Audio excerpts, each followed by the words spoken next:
Hello मेरे प्यारे दोस्तों, वेलकम टू नीट पे जीत सीरीज ऑफ लर्नो हब। तो मैं Shubham from लर्नो hub, the free learning platform, जहां पर आप फिजिक्स, केमिस्ट्री, मैथ्स, बायोलॉजी सब कुछ पढ़ सकते हो, वो भी absolutely for free at learnohub.com। तो चलो शुरू करते।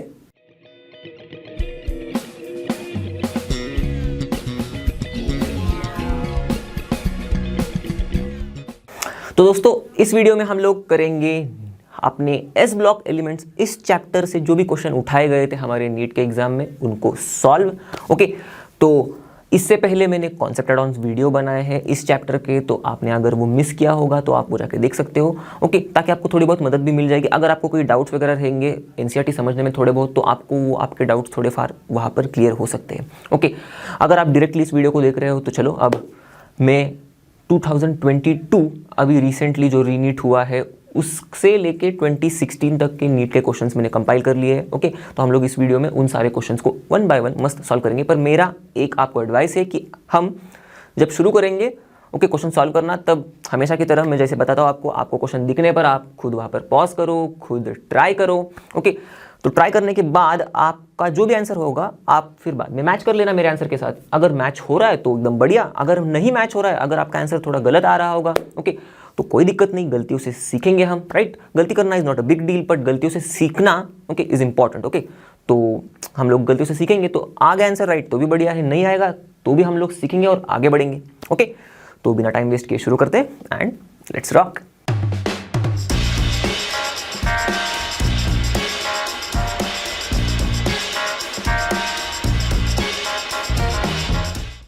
ओके, तो ये है पहला सवाल, और जिस भी ईयर में हमें पूछा गया है पर्टिकुलर सवाल नीट के एग्जाम में, वो मैंने यहाँ पर लिख दिया है। ओके, तो आप वहाँ पर रेफर कर सकते हो, तो बताने की ज़रूरत नहीं, आपको स्क्रीन पर ही दिख रहा होगा आपके। तो अब जैसे हमको पता है इनऑर्गेनिक में कई सारे क्वेश्चंस ऐसे भी आते हैं कि जो बहुत एकदम स्ट्रेट फॉरवर्ड होते हैं, एकदम फैक्चुअल टाइप होते हैं। ओके, जो बस याद रख लिए और बन गया आंसर अपना। और कोई सारे क्वेश्चंस ऐसे भी होते हैं जिनमें थोड़ा कॉन्सेप्ट लगाना होता है। ओके, तो ऐसा मिक्सचर होता है क्वेश्चंस का, जैसे कि हमारे बायो का होता है ना, वैसे ही सेम टू सेम इनऑर्गेनिक का वैसे ही चलते रहता है। ओके, कुछ फैक्चुअल, कुछ थोड़े कॉन्सेप्चुअल। तो देखो, अब पहला सवाल है, बहुत सिंपल सा फैक्चुअल सा क्वेश्चन है, जिसको याद है वो बना के आ जाएगा, जिसको नहीं याद है उसको थोड़ा दिक्कत हो जाएगी। ओके, तो कैल्शियम क्लोराइड दिया है हमें, एंड ये है कैल्शियम हाइपोक्लोराइड। ओके, इसका नाम है।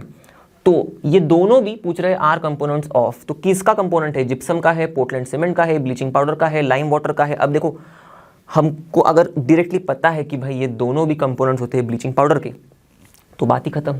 ओके, अपना आंसर वहीं पर बन गया। ओके, पोर्टलैंड सीमेंट का तो बहुत अलग अलग कंपोजिशन होता है। ओके, बहुत सारे छोटे छोटे परसेंटेज में होता है। जिप्सम तो हमको पता ही है। ओके, कैल्शियम सल्फेट का कंपाउंड होता है। अब यहाँ पर कहाँ पर दिख रहा है कैल्शियम सल्फेट? नहीं दिख रहा है। लाइम वाटर मतलब अपने मस्त कैल्शियम हाइड्रोक्साइड का एक्वियस सोल्यूशन वो होता है लाइम वाटर। तो जिसको पता है डायरेक्टली भाई ब्लीचिंग पाउडर है, वो तो लगा के आएगा। जिसको नहीं पता है वो भी थोड़ा बहुत दिमाग अगर लगा लेगा तो भी वो पहुंच जाएगा आंसर तक। तो यही थोड़ी सी खासियत है। देखो, अगर आंसर आता भी नहीं है हमें, तो भी हमें क्या करना है, थोड़ा सा एलिमिनेशन मेथड यूज करना है, थोड़ा सा दिमाग चलाना है। ओके, डायरेक्टली हमको अगर आंसर तक पहुंचने नहीं आ रहा है, तो हम लोग जो दिए हुए ऑप्शन है उनमें हमारा नॉलेज अप्लाई करेंगे। ओके, जैसे कि मैंने अभी नॉलेज अप्लाई किया, जिप्सम में कैसा होता है कैल्शियम सल्फेट, लाइम वाटर तो पता है कैल्शियम हाइड्रोक्साइड का एक्वस सोल्यूशन होता है, तो दो गए। पोर्टलैंड सीमेंट में तो मुझे पता है कि बहुत सारी चीजें होती है। ओके, तो कैल्शियम क्लोराइड और कैल्शियम हाइपोक्लोराइड उसमें नहीं होता है। ओके, अब ये मुझे पता है, तो आपको भी अगर पोर्टलैंड सीमेंट के बारे में पता होगा तो बात बन गई। ओके, तो आपको समझ में आ गया, यार ये तो डायरेक्ट ब्लीचिंग पाउडर ही है, खत्म। ओके, डायरेक्टली याद नहीं आ रहा तो डायरेक्टली भी लगा दिया हम लोग ने। क्लियर? चलो अगला वाला देखते हैं। Identify the incorrect statement from the following. Okay, तो ये यही बस चीज पर ध्यान देना रहता है। बोला क्या है, पूछा क्या है, करेक्ट स्टेटमेंट ढूंढना है, इनकरेक्ट स्टेटमेंट ढूंढना है, बस इतना ही एक दिमाग में एक बार पहले चिपका लेना है, बाद में आराम से स्टेटमेंट पढ़ने। ओके, गड़बड़ घाई नहीं करना है उसमें। ओके, नहीं तो करेक्ट ढूंढ लोगे और बाद में मतलब इनकरेक्ट ढूंढ लोगे और बाद में गलत चीज को टिक करके आ जाओगे। करेक्ट, तो हमको ढूंढना है इनकरेक्ट। तो अब इन सारे में फर्स्ट है क्या, ionization enthalpy of alkali metals decreases from top to bottom in the group. Okay, तो आई की बात चल रही है यहाँ पर, किसकी? एल्कली मेटल्स की। तो ग्रुप 1 वाले हमारे ये जो मेटल्स है, बोला है स्टेटमेंट में कि इनकी आयोनाइजेशन एंथैल्पी डिक्रीज हो रही है from top to bottom. Okay, हम लोग ऊपर से नीचे जा रहे हैं, मतलब लिथियम से हम लोग जा रहे हैं सीशियम तक, तो आयोनाइजेशन एंथैल्पी डिक्रीज हो रही है। क्या ये सही है या गलत है? ओके, तो ये बिल्कुल सही है। क्यों? हम लोग ने पढ़ा है, देखो साइज बढ़ते बढ़ते बढ़ते बढ़ते जाता है, करेक्ट। तो इलेक्ट्रॉन दूर दूर दूर दूर चला जाएगा, डाउन द ग्रुप हमको पता है साइज बढ़ रहा है, ओके, एटम का। तो इलेक्ट्रॉन दूर दूर जाएगा, तो इलेक्ट्रॉन को निकालने के लिए आसानी और ज़्यादा होगी हमें, ओके। तो और आसान आसान होते जाएगा, कम कम एनर्जी लगेगी। जो एनर्जी लगती है इलेक्ट्रॉन को निकालने के लिए वही तो होती है आयोनाइजेशन एनर्जी, ओके। तो कम कम एनर्जी लगेगी मतलब आयोनाइजेशन एनर्जी कम कम लगेगी, मतलब डिक्रीज हो रही है। सही सी सिंपल सी बात है। तो भाई ये तो स्टेटमेंट करेक्ट है, तो अपना आंसर तो नहीं है भाई, ओके। चलो आगे बढ़ते। Lithium is the strongest reducing agent among the alkali metals. अब देखो ये वाली जो चीज़ है एकदम एनसीईआरटी में छप के लिखी हुई है, ओके। आपने अगर पढ़ी होगी, समझी होगी तो बात बन जाएगी। या फिर अगर आपको थोड़ा बहुत लग रहा है कि थोड़ा बहुत याद करने की भी कोशिश कर रहे होगे, ओके, तो आपको इलेक्ट्रोकेमिकल सीरीज तो पता होगा, सबसे नीचे होता है लिथियम, राइट। उसके ऊपर ही सोडियम पोटेशियम वाले होते हैं। तो ये होता ही है सबसे स्ट्रॉन्गेस्ट रिड्यूसिंग एजेंट। एकदम सिंपल सी चीज़ लिखी हुई है एनसीईआरटी में, उधर से तो आपको पता चल जाएगा, ओके। और वैसे भी अगर आपको थोड़ा बहुत दिक्कत हो रही है याद करने में, तो आप इलेक्ट्रोकेमिकल सीरीज भी याद कर सकते हो, उससे भी मिल जाएगा आपको कि लिथियम सबसे नीचे है, मतलब सबसे स्ट्रॉन्गेस्ट रिड्यूसिंग एजेंट है, ओके। तो ये बात तो बन गई यहाँ पर। तो भाई ये भी करेक्ट है, ओके। तो ये इलेक्ट्रोकेमिकल सीरीज वाला मैंने बताया, इन केस अगर आपको याद नहीं आ रहा होगा तो, ओके। तो वो तो एकदम ऐसे तिनके के सहारे चलना है, ओके। ये तो एकदम एग्जैक्ट करेक्ट रीजन नहीं है। करेक्ट रीजन तो हमको एनसीईआरटी में ठीक से दिया हुआ है कि भाई साहब लिथियम ही है सबसे ज़्यादा स्ट्रॉन्गेस्ट रिड्यूसिंग एजेंट, उसका सबसे ज़्यादा रिडक्शन पोटेंशियल होता है, E0 का वैल्यू, ओके। तो ये तो सही है। चलो ये मांग गए, हम लोग आगे बढ़ते हैं। इनकरेक्ट ढूंढना है। Alkali metals react with water, okay. चलो एल्कली मेटल्स मैंने M लिख दिया, ये एल्कली मेटल्स है हमारे, वो रिएक्ट करते हैं with water to form their hydroxide. सही है गलत है? हाँ बिल्कुल सही है, हाइड्रोक्साइड्स बनाते हैं ये, ओके। और हाइड्रोजन गैस भी रिलीज कर देते हैं, ओके। तो गलत तो नहीं है भाई, सही है। टू फॉर्म देयर हाइड्रोक्साइड्स, यहाँ तक तो सही है। चलो ये भी राइट है। तो अब बचा ये लास्ट वाला, यही तो इनकरेक्ट होगा, करेक्ट। पर इनकरेक्ट क्यों है देखते हैं। चलो तो अपना आंसर तो ये है, हमको पता है। अब इनकरेक्ट स्टेटमेंट कैसे हो गया? The oxidation number of potassium in KO2 is +4। अब ये देखते ही आपको पता चल जाएगा कि भाई ये गलती है। देखो पोटेशियम है अपना, हम लोग ने क्या पढ़ा है, एल्कली मेटल्स, रिडॉक्स वाले चैप्टर में पढ़ लिया हम लोग ने कि ये एल्कली मेटल्स की ऑक्सीडेशन नंबर या फिर ऑक्सीडेशन स्टेट जो होता है हमेशा +1 होता है, ओके। +1 से हटते नहीं है बिल्कुल, ये एकदम डटे रहते हैं। यहाँ पर +4 दिया हुआ है, गजब है। इनकरेक्ट है, करेक्ट। तो इनकरेक्ट तो अपना आंसर है। और देखो कैसे +4 नहीं है, +1 कैसे, वो भी दिखा देता हूँ। तो ये देखो, ये KO2 एक्चुअल में सुपर ऑक्साइड है। ये वाला चीज़ हम लोग ने पढ़ लिया है अपने S ब्लॉक में ही। हमारा पोटेशियम ऑक्सीजन के साथ रिएक्ट करके सुपर ऑक्साइड बनाता है, करेक्ट। तो सुपर ऑक्साइड में देखो, सुपर ऑक्साइड क्यों बोलते हैं? सुपर ऑक्साइड अनायन होता है इसमें, ओके। ये होता है सुपर ऑक्साइड अनायन, O2-, ये होता है सुपर ऑक्साइड, ओके। तो ये देखो, ये O2- है और K+ है फिर, राइट। देखो ये O2- है, ओके। तो -1, तो K के ऊपर +1 ही होना चाहिए ना, बैलेंस होगा, फिर +1 -1 खत्म, ओके। आगे बात समझ में। तो K का ऑक्सीडेशन स्टेट +1 है, +4 नहीं है, गलत है। तो भाई अपना आंसर है, क्लियर, ओके। चलो अब देखो फिर से थोड़ा बहुत फैक्चुअल टाइप क्वेश्चन आ गया, ओके। यूजेस वाला क्वेश्चन है, तो देख लेना। Match list 1 with list 2। तो लिस्ट 1 में दिए हुए हमें कुछ एलिमेंट्स और कुछ कंपाउंड भी दिया हुआ है, KOH भी दिया हुआ है। लिस्ट 2 में हम लोगों को कुछ यूजेस दिए हुए, electrochemical cells, absorbent for carbon dioxide, तीसरा है coolant in fast breeder reactors, and चौथा है फोटो इलेक्ट्रिक सेल्स। तो ये पढ़ के तो मुझे समझ में आ रहा है कि भाई हमको समझ में आएगा कि ये यूजेस है, ओके। तो आप लगा लो कौन सा किसका यूज़ है, ओके। आपको याद होगा तो आपकी बात बन जाएगी, ओके। तो अब देखो थोड़ा दिमाग भी लगा सकते हैं हम लोग, जो कुछ पढ़ा हुआ है। अगर आपको सपोज याद नहीं आ रही चीज़ें, ओके, तो देखो एक एक चीज़ मैं बता देता हूँ। वैसे तो देखो शुरुआत हम लोग KOH से कर देते हैं, ओके। इनकी खास प्रॉपर्टी आपको अगर याद होगी कॉन्सेप्चुअली, कि KOH जो होता है या फिर NaOH जो होता है हमारे हाइड्रोक्साइड्स, पोटेशियम हाइड्रोक्साइड या फिर सोडियम हाइड्रोक्साइड जो होते हैं, ये अगर हम लोग इसको ऐसे खुले में रखेंगे, ओके, तो ये एटमॉस्फेयर में जो कार्बन डाइऑक्साइड होता है ना, उसको चिपक लेते हैं। मतलब एक्चुअल में कार्बन डाइऑक्साइड को ये लोग खींच लेते हैं अपने तरफ, रिएक्ट करते हैं और कार्बोनेट्स बनाते हैं, ओके। तो सोडियम कार्बोनेट बनेगा या फिर पोटेशियम कार्बोनेट बनेगा, ओके। तो हम लोग इसीलिए खुले में नहीं रखते हमारे NaOH और KOH के सॉल्यूशंस को, ओके, क्योंकि वो थोड़े बहुत फिर इनमें प्रदूषण हो जाएगा, ऐसे ही बोल लो आप। मतलब ये ऑल्टर हो जाएंगे, ओके। इनका कंपोजिशन ऑल्टर हो जाएगा, सोडियम कार्बोनेट पोटेशियम कार्बोनेट भी मिल जाएंगे हमको सोडियम हाइड्रोक्साइड पोटेशियम हाइड्रोक्साइड के साथ, ओके। तो क्या कर रहा है ये? एक्चुअल में एटमॉस्फेयर से कार्बन डाइऑक्साइड को एब्जॉर्ब कर रहा है ना, तो इसको ही हम लोग, जो ये गलत चीज़ हो रही है, ओके, मतलब जो हमें नहीं चाहिए वो चीज़ हो रही है, उसी को हम लोग यूज़ करते हैं। कैसे?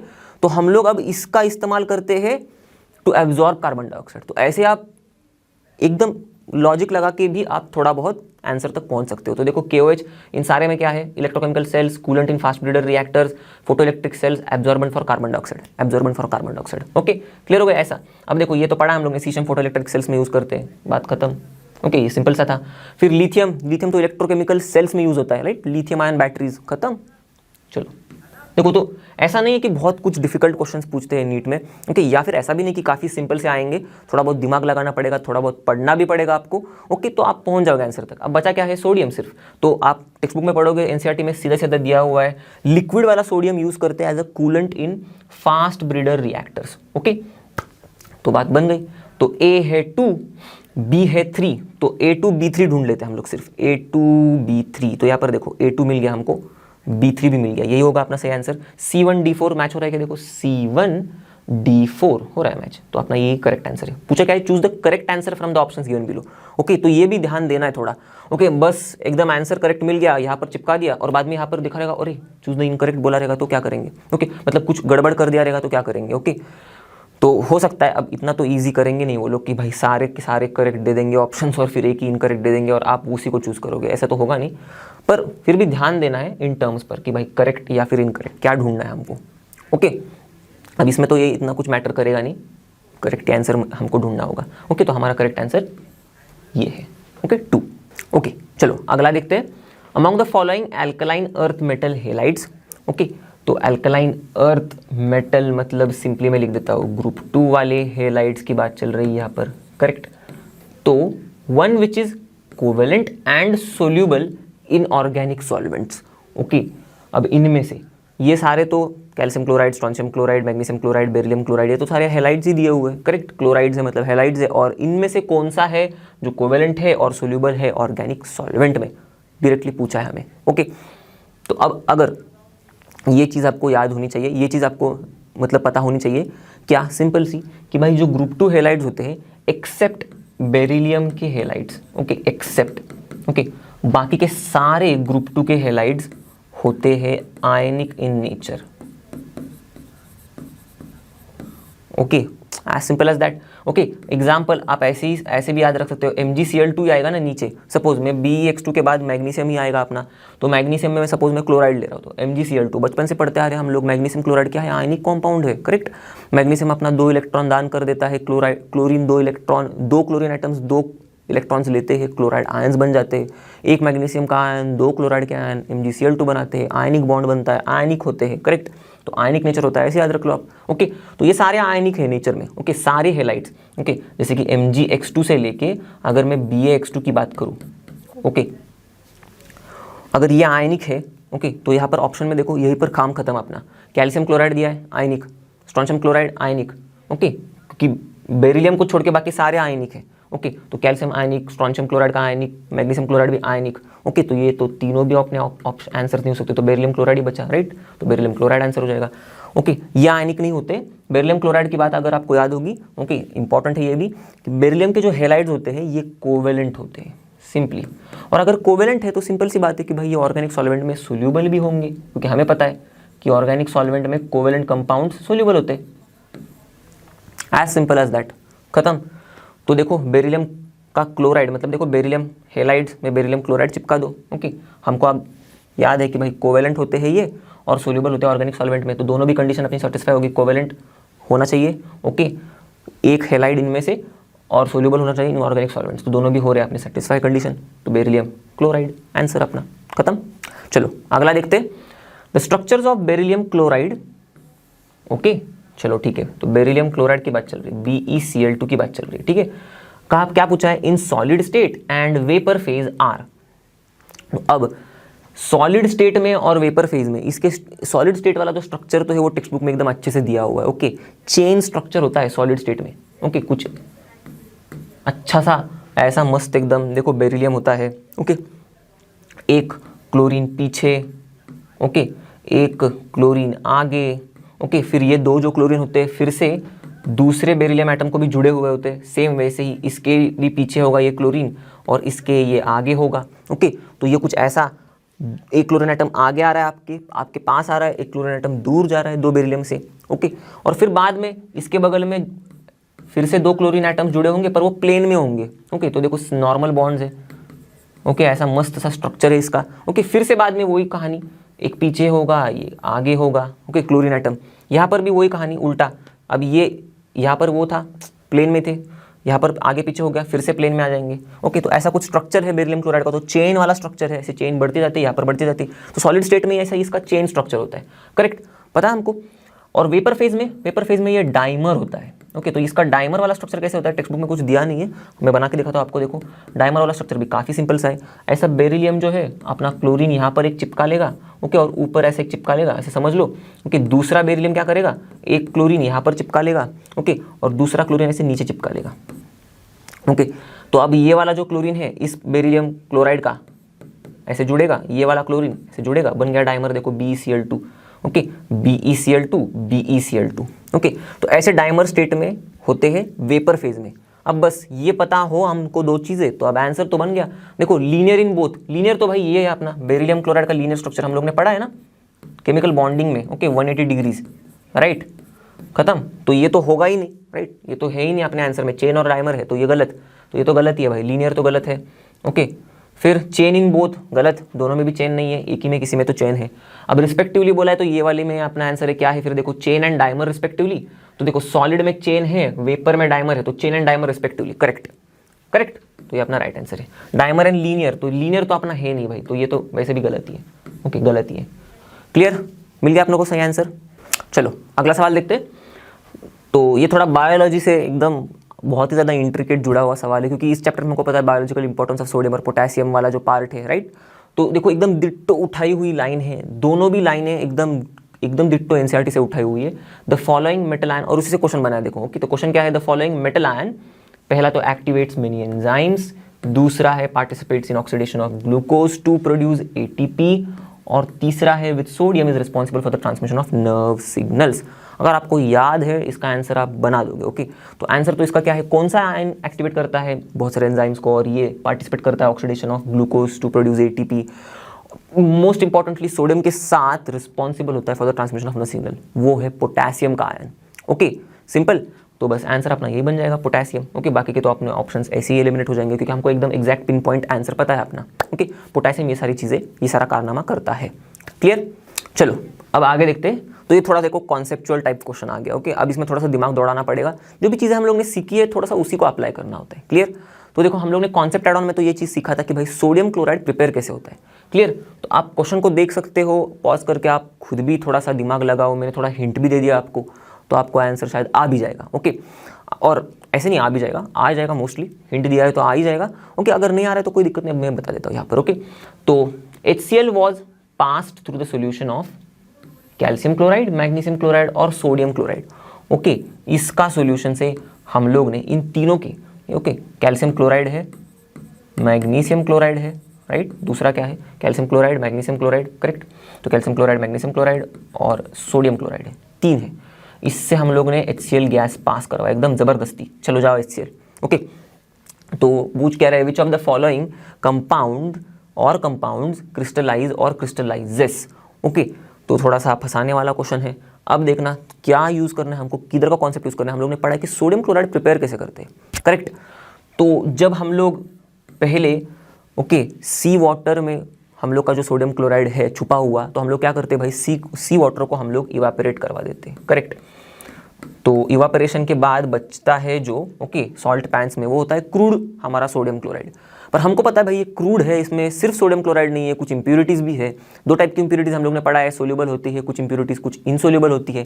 क्लियर, तो इस क्रूड वाले में जो इनसोल्यूबल इंप्यूरिटीज़ है, ओके, अब इनसोल्यूबल मतलब पानी में इनसोल्यूबल, तो इनसोल्यूबल, पानी में इनसोल्यूबल वाली इंप्यूरिटीज हम लोग क्या करेंगे, हमको तो पता है अब ये पानी में इनसोल्यूबल है, तो हम लोग पानी ऐड करेंगे क्रूड NaCl में, ये पढ़ा है हम लोग ने, राइट। तो पानी ऐड कर दिया, ओके, क्रूड NaCl पानी में डाल दिया, इन शॉर्ट क्रूड NaCl पानी में डाल दिया, तो क्या हो गया, जो इनसोल्यूबल इंप्यूरिटीज थी वो क्या हो जाएंगी, वो ऐसे तैरनी शुरू हो जाएंगी या फिर डिपॉजिट हो जाएंगी, जो भी हो रहा है, पर वो इनसोल्यूबल रहेंगी, करेक्ट। तो हम लोग उसको फिल्टर करके निकाल देंगे। तो ये फिल्टर में, आप फिल्टर पेपर में या फिर फिल्टर जिसमें भी कर रहे हैं हम लोग, उसमें इनसोल्यूबल इंप्यूरिटीज बच जाएंगी। नीचे जो फिल्ट्रेट मिलेगा हमें, जो भी इनसोल्यूबल इंप्यूरिटीज के अलावा जो कुछ भी हमारा सोल्यूशन है उसको फिल्ट्रेट कहते हैं, तो वो फिल्ट्रेट मिलेगा। हम लोग ने पढ़ा है क्या है, ये फिल्ट्रेट में हमारी सोल्यूबल इंप्यूरिटीज छुपी होंगी, क्योंकि ये तो पानी में सोल्यूबल है ना, तो वो तो सोल्यूबल हो जाएंगी इसके अंदर। अब ये सोल्यूबल इंप्यूरिटीज कौन सी होती है, यही होती है soluble impurities, calcium chloride, magnesium chloride, okay. तो अब इनसोल्यूबल इंप्यूरिटीज को कैसे निकाले भाई, ओके, तो हम लोग क्या करते हैं, ऐसा ये जो फिल्ट्रेट है यही है हमारा फिल्ट्रेट, जिसमें सोडियम क्लोराइड, कैल्शियम क्लोराइड और मैग्नीशियम क्लोराइड है, इस सॉल्यूशन में हम लोग इससे HCl पास करवा देते हैं। तो HCl पास करवाने पर क्या होता है, हम लोग ने पढ़ा है, सिर्फ मस्त प्योर NaCl क्रिस्टलाइज हो जाता है। ओके, तो हमको मिलेगा प्योर NaCl क्रिस्टलाइज होके। ओके, और बाकी का जो ये MgCl2 और CaCl2 दोनों जन भी है, ओके, CaCl2 MgCl2, ये वैसे के वैसे सॉल्यूशन में पड़े रहेंगे। क्यों? क्योंकि ये अच्छे खासे सोल्यूबल है पानी में, ज़्यादा सोल्यूबल है पानी में। ओके, तो ये बोलेंगे भाई हम पानी में ही खुश है, मतलब इस सॉल्यूशन में ही खुश है, हम लोग बाहर नहीं निकलेंगे। सोडियम क्लोराइड तो भाई बोलेगा चलो मैं बाहर निकल जाता हूँ। ओके, तो प्योर NaCl हमको मिल जाता है। तो कौन सा क्या क्रिस्टलाइज होगा, सिर्फ और सिर्फ NaCl क्रिस्टलाइज होगा। बस यही हमको कॉन्सेप्चुअली पता होगा तो बात बन गई, हमारा आंसर भी हमको मिल जाएगा। तो देखो बोथ CaCl2 और MgCl2 गलत। ओके, सिर्फ NaCl होता है, तो देखो ओनली NaCl आंसर मिल गया। ओके, ओनली MgCl2 गलत, CaCl2 MgCl2 NaCl ये भी गलत। ओके, क्लियर हो गई बात? चलो अगले सवाल पर बढ़ते हैं। ओके, तो बहुत ही इजी सा सवाल है, देखो आसान सा है, हमको अगर बस एक चीज़ पता होगी बात खत्म। ओके, तो विच of the following is an amphoteric hydroxide, दोनों भी उसमें वो बिहेव करता है एज एन एसिड भी और बेस भी, ऐसे दोनों भी बिहेवियर शो करने वाला हाइड्रोक्साइड कौन सा है, डुअल बिहेवियर, राइट। तो इसमें हम लोग अगर पढ़ा होगा हम लोग ने anomalous behaviour, okay, of beryllium, तो उसमें ही दिया है ऑक्साइड और हाइड्रोक्साइड दोनों, ओके, बेरिलियम के होते हैं एम्फोटेरिक। खत्म, तो देखो मिल गया हमको आंसर। और बाकी के जो सारे बेरिलियम को छोड़ के जो हाइड्रोक्साइड्स है उस ग्रुप में, वो सारे के सारे बेसिक है, तो वो तो एलिमिनेट हो गए। देखो मैग्नीशियम, कैल्शियम, स्ट्रोंशियम, बेरियम जो भी आएंगे उनके हाइड्रोक्साइड बेसिक है, तो वो एलिमिनेट हो गया। तो बचा क्या, सिर्फ बेरिलियम हाइड्रोक्साइड, हमको पता है वो एम्फोटेरिक भी है नेचर में, तो बात ही बन गई अपनी, एम्फोटेरिक हाइड्रोक्साइड आपको मिल गया।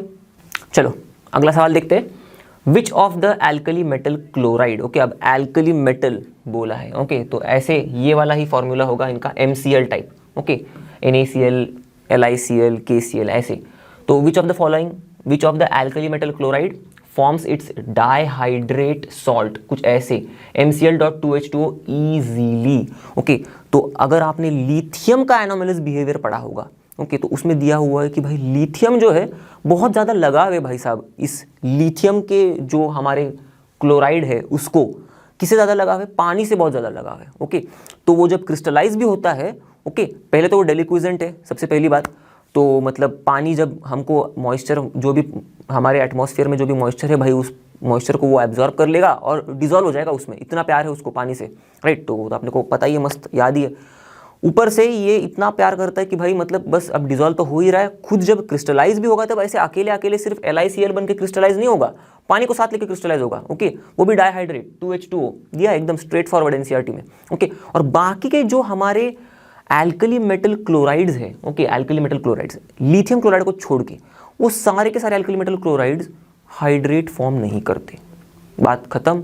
तो अब यहाँ पर देखो CaCl, RbCl, KCl बाकी के सारे एल्कली मेटल क्लोराइड्स है ये, ओके, तो ये तो भाई हाइड्रेट फॉर्म नहीं करते, तो हमको तो पता है लिथियम क्लोराइड ही हाइड्रेट फॉर्म करता है, राइट, वो तो हमको पता ही है, क्योंकि एनोमलस बिहेवियर से बाकी के फॉर्म नहीं करते, तो वो एलिमिनेट हो गए, खत्म, तो आंसर LiCl। चलो आगे बढ़ते। तो अब ये देखो काफ़ी ईजी सा सवाल एकदम दिया है। ओके, तो ऐसे थोड़े थोड़े ईजी वाले सवाल भी आ ही जाते हैं हमारे नीट में। तो देखो magnesium reacts with an element X, ठीक है, तो थोड़ा इजी तो है ही, पर शुरुआत में थोड़ा कॉन्सेप्ट भी पता होना चाहिए हमें, नहीं तो ऐसे ही उठ के हम लोग आंसर नहीं दे सकते। ओके, तो magnesium reacts with an element X करके बोला है भाई, चलो ठीक है, इसके साथ रिएक्ट करके क्या बोल रहा है, to form an ionic compound. Okay, तो एक आयनिक कॉम्पाउंड बना देता है ये, चलो ठीक है, कोई दिक्कत नहीं, देख लेंगे, आगे पढ़ लेते समझ में आ जाएगा। If the ground state electronic configuration of X is 1s2 2s2 2p3, अब ये पढ़ के ही समझ में आएगा अपने को, ये नाइट्रोजन है, कैसे देखो 2 2 4 3 7 इलेक्ट्रॉन्स है, नाइट्रोजन, खत्म, 1s2 2s2 2p3 electronic configuration है नाइट्रोजन का, तो एकदम जुबान पर रहेगा आपके। ओके, तो ये नाइट्रोजन अपना X है, खत्म बात। तो Mg नाइट्रोजन के साथ रिएक्ट करके, हमने पढ़ा है कि भाई इनके पास एक खास एबिलिटी होती है कि ये नाइट्रोजन के साथ रिएक्ट करके नाइट्राइड्स बना लेते हैं। ओके, तो ये नाइट्राइड बनेगा, और जो नाइट्राइड बनेगा, अब क्या पूछा है, the simplest formula for this compound is, इसका फार्मूला ही पूछा है। तो क्या होगा फार्मूला, अब सिंपल सी बात है, देखो Mg हमको पता है मैग्नीशियम 2+ में होता है, नाइट्राइड में याद रखना है, नाइट्राइड वाले कंपाउंड में N जो होगा वो 3- में होगा। ओके, उसके ऊपर चार्ज नाइट्रोजन के ऊपर, तो अगर ये 3- है, ये 2+ है, तो बैलेंस करना पड़ेगा, तभी भाई एक दूसरे के साथ हैंडशेक कर पाएंगे, मतलब मिलन होगा इनका, चार्जेस बैलेंस करने पड़ेंगे। तो देखो 2+ है, 3- है, तो 6 कर देंगे तो हो जाएगा, +6 + -6, तो +6 कैसे करेंगे, 3 2 ज़ा 6 + 2 3 ज़ा 6 -, खत्म। तो Mg3 and 2 Mg3N2 ये होगा अपना कंपाउंड का फॉर्मूला। अब देखो देखो देखो x दिया है सिर्फ n के जगह पे, तो Mg3x2 ढूंढना है हमें। Mg3x2 कहाँ मिल रहा है, कहाँ मिल रहा है, देखो Mg3x2। ओके, खत्म, मिल गया हमको आंसर करेक्ट। चलो आगे बढ़ते हैं। अगला वाला सवाल, विच of the following oxides is most acidic in nature. Okay, तो अब ये वाला जो कॉन्सेप्ट है, ओके, ऑक्साइड के एसिडिक और बेसिक नेचर वाला, मैं यहाँ पर आपको पढ़ा देता हूँ। ओके, तो ये आप यहाँ से याद रख लेना, एकदम दिमाग में चिपका के रखना, बहुत ही सिंपल सा कॉन्सेप्ट है। देखो याद रखना, हम लोग जब भी अक्रॉस द पीरियड जाते हैं, मैं ATP लिख देता हूँ, ओके, अक्रॉस द पीरियड को, ओके, अक्रॉस द पीरियड। अब याद रखना अक्रॉस द पीरियड मतलब मैं हमेशा बात करूंगा लेफ्ट टू राइट वाली। ओके, तो ये अपन बेसिक पढ़ लिए हम लोग ने पीरियोडिक क्लासिफिकेशन ऑफ एलिमेंट्स में। ओके, तो लेफ्ट टू राइट हम लोग जब अक्रॉस द पीरियड जाते हैं तब क्या होता है भाई, एसिडिक नेचर जो है वो बढ़ता है। ओके, अब कैसे याद रखोगे इसको, सिंपल सा तरीका है। देखो अब हम लोग अगर सोडियम का ऑक्साइड लेंगे, ओके, ये सोडियम का ऑक्साइड, ओके, फिर मैग्नीशियम का ऑक्साइड, ओके, फिर आगे आगे जाएंगे तो हमको एल्यूमिनियम का ऑक्साइड है, Al2O3, ऐसे ऐसे ऐसे चलते जाएंगे हम लोग, तो हम लोग पहुंचेंगे क्लोरीन के ऑक्साइड तक। तो हमको पता है कि भाई ये हम लोग ने पढ़ा हुआ है कि जो सोडियम का ऑक्साइड है, या फिर जो एक्सट्रीम लेफ्ट में जो आते हैं पीरियोडिक टेबल में, एक्सट्रीम लेफ्ट मतलब ये यहाँ पर देखो मैं उल्टा खड़ा हूँ, मेरा ये लेफ्ट मतलब ये लेफ्ट है, ओके, लेफ्ट हैंड मतलब लेफ्ट, तो एक्सट्रीम लेफ्ट पर जो हमारे ऑक्साइड होंगे, मेटल ऑक्साइड होंगे, वो बेसिक होंगे। ओके, और एक्सट्रीम राइट पर जो होंगे ना, एक्सट्रीम राइट, तो ये होंगे एसिडिक। ओके, तो एसिडिक नेचर वहाँ पर ज़्यादा है, तो मतलब यहाँ से ज़्यादा, मतलब वहाँ पर सबसे ज़्यादा है, तो यहाँ पर कम है, तो कम से ज़्यादा ही होगा, राइट। तो कम से ज़्यादा मतलब इंक्रीजिंग, सिंपल। और डाउन द ग्रुप याद रखना हमें, DTG लिख देता हूँ मैं। Okay, down the group from top to bottom. Okay, वो तो आप मतलब समझने वाली चीज़ है, सिंपल। डाउन द ग्रुप में बोल रहा हूँ, तो टॉप से बॉटम जा रहे हैं हम लोग। ओके, बेसिक नेचर इंक्रीज होता है। ओके, तो ये चीज़ आप याद रख लो। अभी ऐसा क्यों हो रहा है, एक सिंपल सा मैं एक लॉजिक बता देता हूँ आपको, तो लॉजिक भी आपको अगर याद रह जाएगा, तो अगर इनकेस ये भूल भी जाओगे तो भी लॉजिक याद रख के या फिर लॉजिक की मदद से आप ट्रेंड याद कर लोगे और फिर बात बन जाएगी आपकी। तो लॉजिक सिंपल सा है, देखो एक तो एसिडिक नेचर जो है एकदम क्रॉस है बेसिक नेचर के, सबसे पहली चीज़ याद रख लेना, तो आपको ट्रेंड समझ में आ जाएगा, ये याद रखनी है। ओके, जहाँ पर एसिडिक नेचर बढ़ रहा है वहाँ पर उल्टा होगा, बेसिक नेचर कम होगा, खत्म। बेसिक नेचर बढ़ रहा है मतलब एसिडिक नेचर कम होगा, सिंपल। आपको बात समझ में आ गई। अब आपको तो उल्टा भी चीज़ समझ में आ गई होगी, यहाँ पर एसिडिक नेचर बढ़ रहा है अक्रॉस द पीरियड, तो बेसिक नेचर घट रहा है। ओके, यहाँ पर बेसिक नेचर बढ़ रहा है तो एसिडिक नेचर घट रहा है, खत्म। दूसरी चीज़ याद रखना है कि भाई एसिडिक नेचर जो है हमारी, वो डायरेक्टली प्रोपोर्शनल है इलेक्ट्रोनेगेटिविटी से। ओके, तो अब देखो हम लोग जब डाउन द ग्रुप जाते हैं, हमको पता है इलेक्ट्रोनेगेटिविटी क्या होती है, घटती है, राइट, डिक्रीज होती है।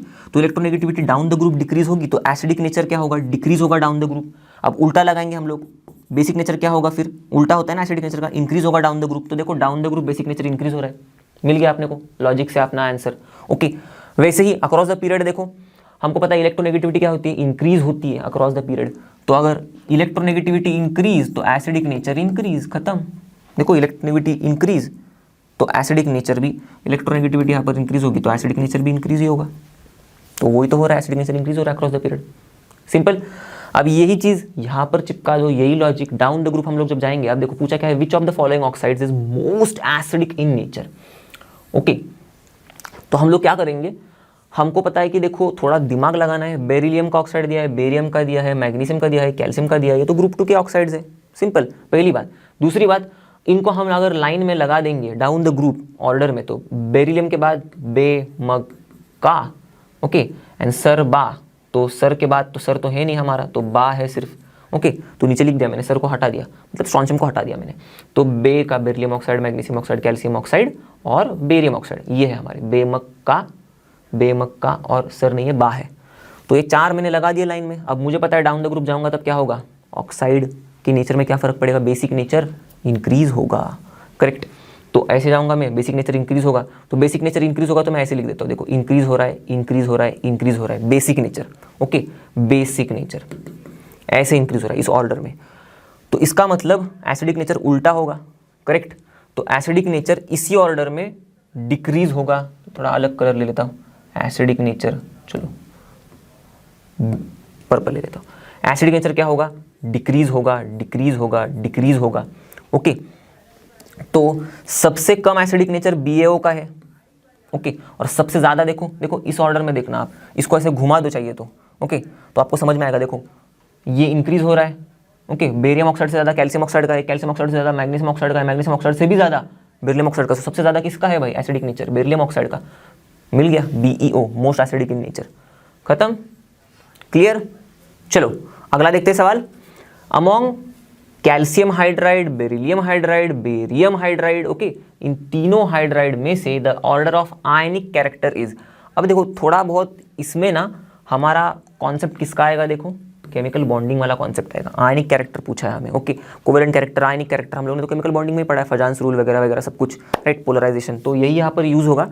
बस हाँ, ये क्वेश्चन प्योरली उस चैप्टर का क्यों नहीं हो सकता, क्योंकि हमको कैल्शियम, बेरिलियम, बेरियम, ये जो हाइड्राइड्स है, ओके, देखो कितने कितने कितने मतलब हमारे चैप्टर से लिंक्ड है क्वेश्चन। एक तो पहले केमिकल बॉन्डिंग से, फिर हाइड्राइड्स की बात चल रही है, तो हाइड्राइड पर हम लोग ने एक्सटेंसिव डिस्कशन किस में किया था, हाइड्रोजन में। तो देखो दूसरा चैप्टर हाइड्रोजन से उठ गया, ओके, मतलब उससे भी थोड़ा रिलेटेड है।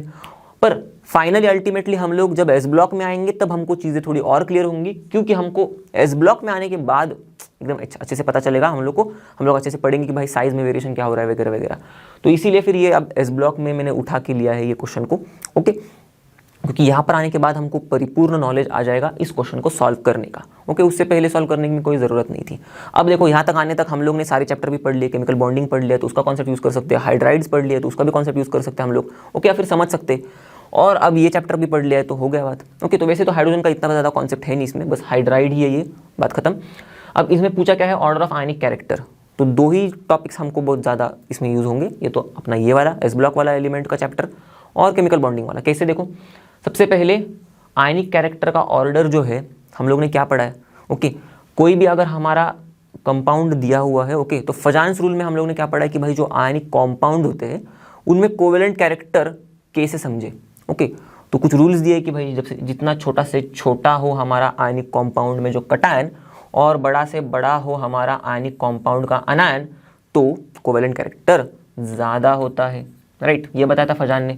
तो इसी रूल का इस्तेमाल करके हम लोग को पता है कि भाई पोलराइजेशन क्या है, पोलराइजेबिलिटी क्या है, पोलराइजिंग पावर क्या होती है कटायन की वगैरह वगैरह सब कुछ, ओके। तो वही हम लोग यूज़ करेंगे। कैसे, देख लेना। अब calcium hydride, beryllium hydride, barium hydride, तो मैं क्या करूँगा भाई, इनको मैं पहले ना एक सजा देता हूँ, ओके, इस ऑर्डर में सजा देता हूँ कि ये इनकी जो हाइड्राइड तो चलो ठीक है भाई, ओके, देखना, ओके, ये हाइड्राइड हमारा जो कैल्शियम हाइड्राइड में ये जो हाइड्राइड आयन है H-, अब सारे में सारे हमारे कंपाउंड में ये अनायन तो फिक्स है, तो अनायन का साइज में कुछ बना लेता है ऐसा, देखो छोटू सा होता है हाइड्राइड का साइज, राइट, बड़ा नहीं होगा ज़्यादा। हाइड्रोजन में एक इलेक्ट्रॉन चिपक गया तो हाइड्राइड बनेगा, तो क्या ही बड़ा होगा उसका साइज, बचाओ। हाइड्रोजन बेचारा इतना सा ही होता है सबसे पहले, तो वो भी छोटू सा होगा, तो साइज मैंने बना दिया एक ऐसे अप्रॉक्सीमेटली। फिर देखो 3 मैंने बना दिया, देखो चलो तीनों भी हाइड्राइड मैंने बना दिया। फिर देखो, अब देखो बेरिलियम है, बेरियम है और कैल्शियम का हाइड्राइड है, तो मुझे पता है कि बेरिलियम के बाद आता है मैग्नीशियम, फिर कैल्शियम, फिर सर बा, तो बेरियम, राइट, तो बे का बा, राइट, तो साइज भी इसी तरह में इसी ऑर्डर में इंक्रीज होती है, राइट, बे म का सर बा, राइट, तो down the group size increase होती है। तो ये है कॉन्सेप्ट इस चैप्टर का, हमको पता होना चाहिए कि भाई ग्रुप 2 में साइज कैसे इंक्रीज हो रही है, ओके। तो ये हमको इस चैप्टर से समझ में आएगा कि ग्रुप 2 में भाई size down the group increase होती है, क्लियर। तो अगर डाउन द ग्रुप इंक्रीज हो रही है तो बेरिलियम का जो हमारा हाइड्राइड होगा, ओके, तो हाइड्राइड तो छोड़ दो, बेरिलियम का साइज छोटू है, okay, as compare to calcium, right, और फिर कैल्शियम का साइज छोटू है as compare to barium, okay.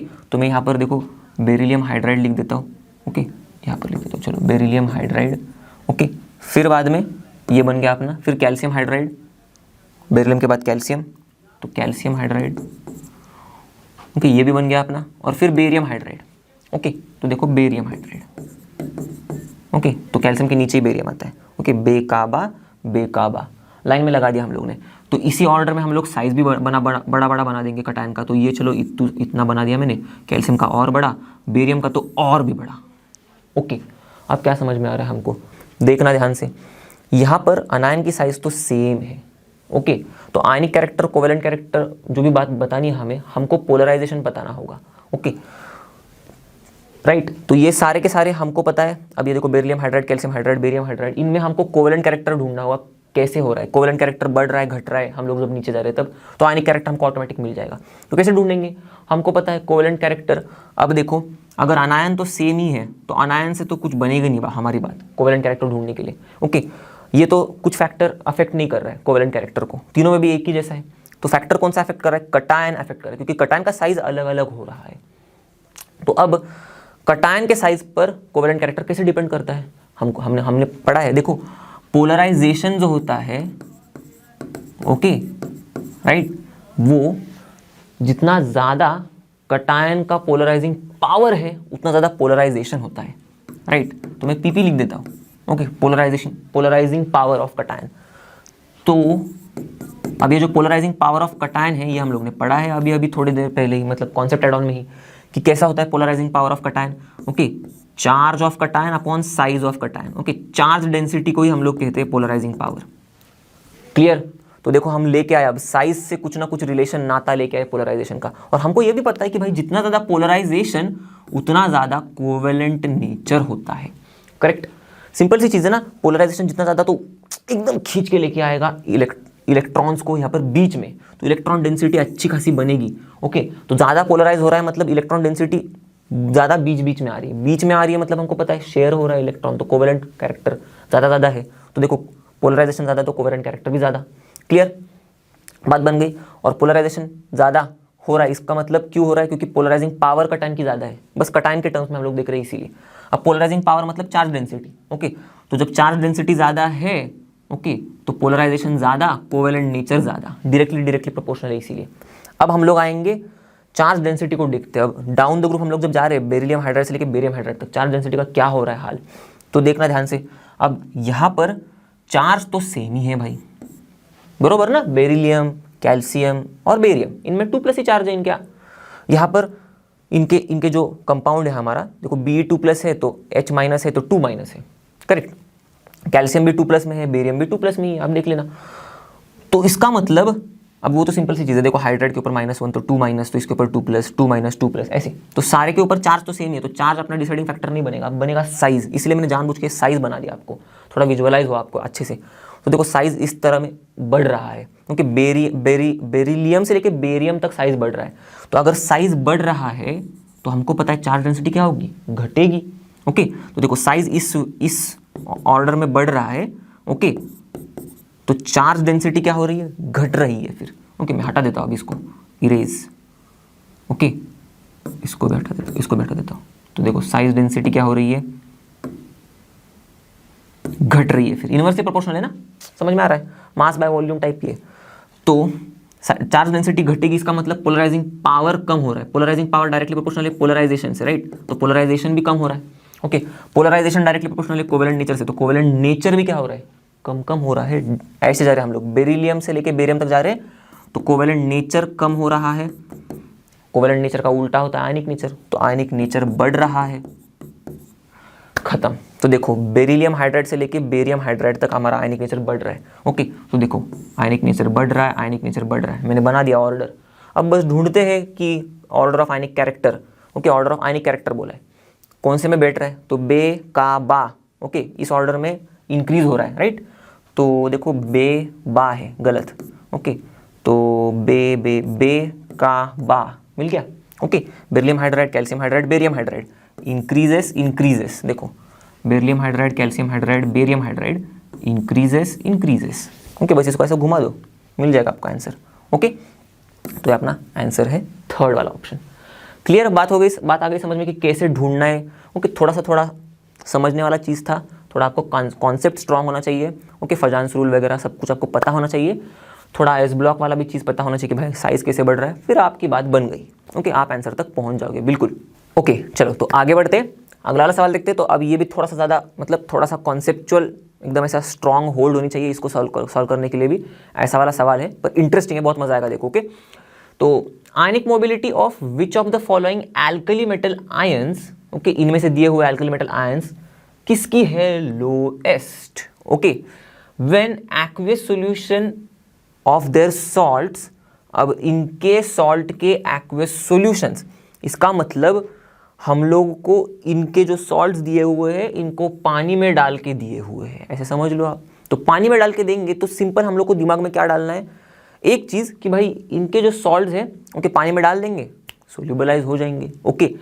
तो फिर हमको मिलेंगे ये सारे आयन्स। ओके, पोटेशियम का आयन, रुबिडियम का आयन, लिथियम का आयन, सोडियम का आयन, ऐसे अलग अलग हमको सॉल्यूशंस मिलेंगे।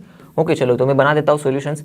ओके, ताकि क्या हो, हमको थोड़ा सा क्लैरिटी आ जाए कि भाई आंसर में हमको मतलब कैसे जाना है, पहुंचना है आंसर तक हमें। तो पोटेशियम, रुबिडियम, लिथियम, लिथियम के बाद आएगा हमारा ओके सोडियम, लीना, फिर बाद में पोटेशियम और फिर बाद में रुबिडियम। ओके, तो अब इसमें बोला क्या है कि when the aqueous solution of their salts, तो इनमें इनके आयंस है, यहाँ तक तो हम पहुंच गए। और बोला और आगे क्या है, are put under an electric field, तो इनमें हम लोग ने करंट पास कर दिया है भाई साहब।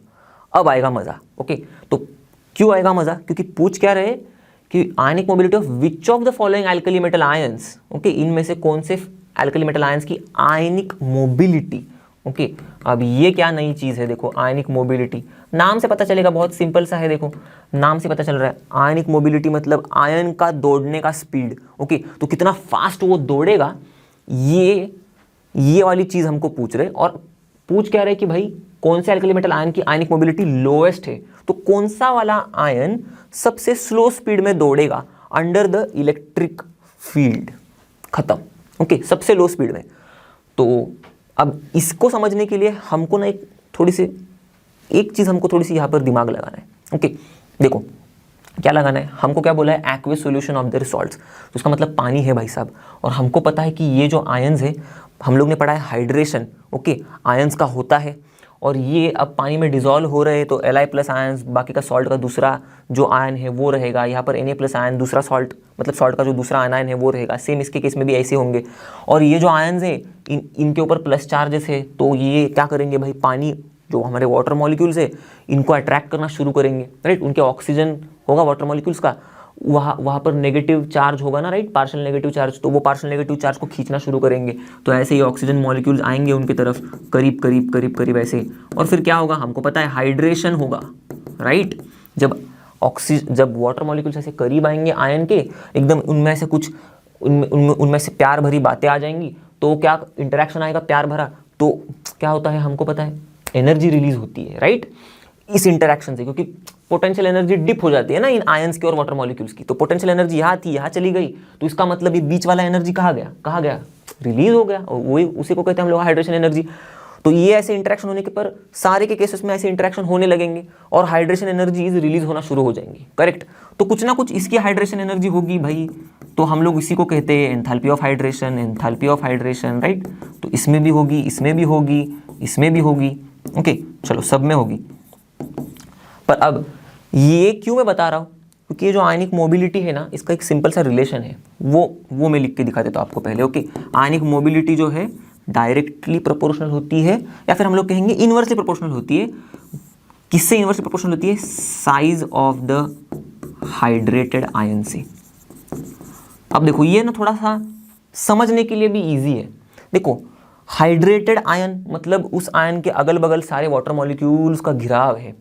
अब जितना ज़्यादा साइज होगा उस हाइड्रेटेड आयन का, हाइड्रेटेड आयन मतलब समझ में आ गया आपको अब। ओके, आयन है, उसके आजू बाजू में वाटर मॉलिक्यूल्स भी है, ओके, पूरे घिरे हुए। तो जितना ज़्यादा साइज होगा टोटल, ओके, उस हाइड्रेटेड आयन का, ओके, जितना बड़ा ज़्यादा उतना ही वो स्लो मूव करेगा ना, करेक्ट।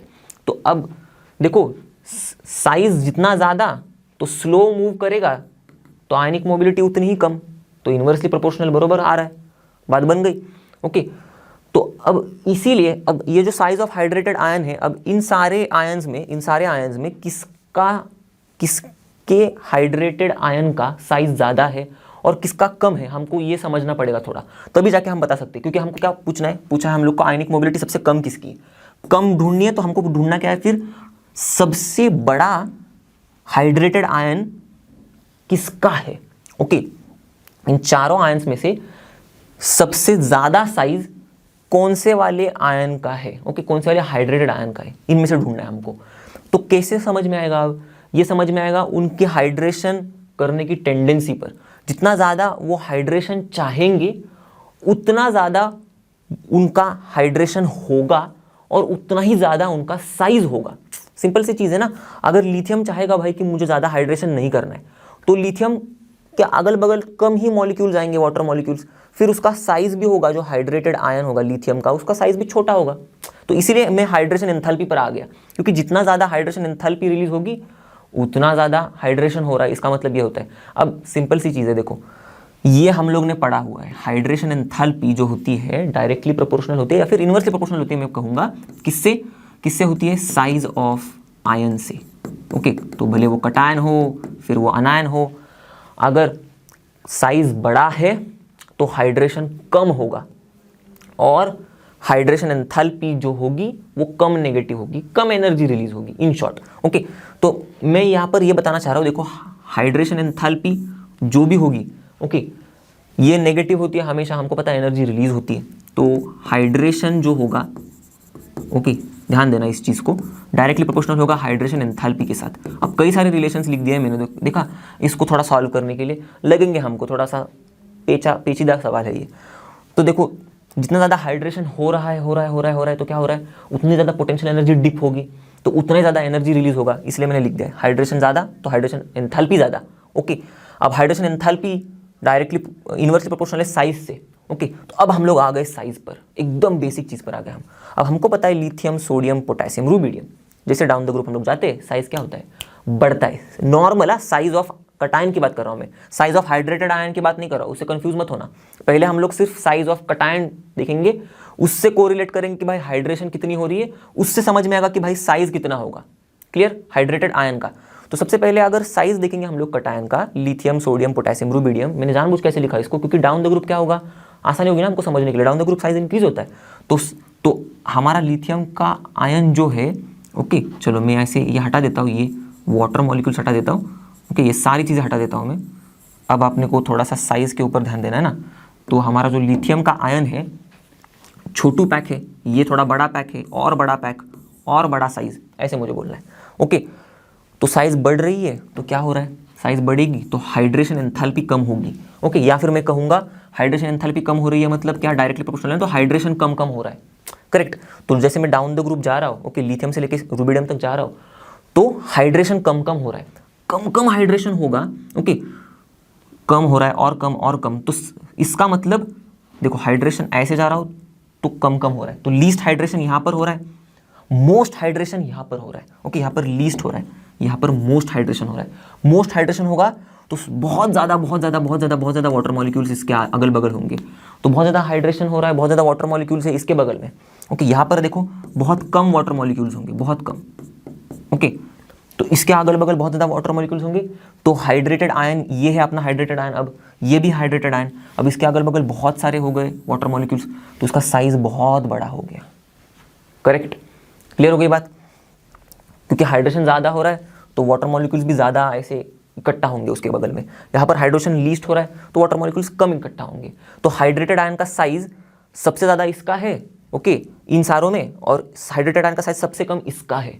हमको क्या ढूंढना है, हाइड्रेटेड आयन का साइज सबसे ज़्यादा किसका है, सबसे ज़्यादा लिथियम के आयन का है। ओके, लिथियम का हाइड्रेटेड आयन का साइज सबसे ज़्यादा है, तो इसका मतलब लिथियम का आयनिक मोबिलिटी सबसे कम होगा।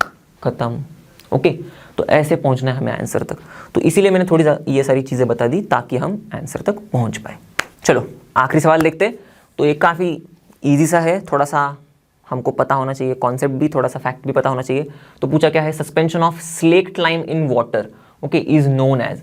अब देखो स्लेक्ट लाइम हमको पता है ये है कैल्शियम हाइड्रोक्साइड, ओके, और इसका सस्पेंशन इन वाटर, ओके, तो अब ये थोड़ी समझने वाली चीज़ है थोड़ी सी, कि भाई ये जो कैल्शियम हाइड्रोक्साइड होता है स्पेरिंगली सोल्यूबल होता है पानी में। स्पेरिंगली सोल्यूबल मतलब थोड़ा सा सोल्यूबल है, ज़्यादा नहीं है। ओके, बस थोड़ा बहुत तो होता है, राइट। तो अगर मैं इतना लूँगा तो उसमें से थोड़ा बहुत तो होगा, तो थोड़ा बहुत जो सोल्यूबल होगा तो वो एकदम ऐसा क्लियर सोल्यूशन बनाएगा हमारा। ओके, अगर मैं थोड़ा सा ही कैल्शियम हाइड्रोक्साइड डाल रहा हूँ और अगर मुझे क्लियर सोल्यूशन मिल गया तो वो क्या होगा, वो तो एक्वियस सोल्यूशन हो गया, राइट। और ऐसे एक्वियस सॉल्यूशन को हम लोग क्या कहते हैं, लाइम वाटर कहते हैं।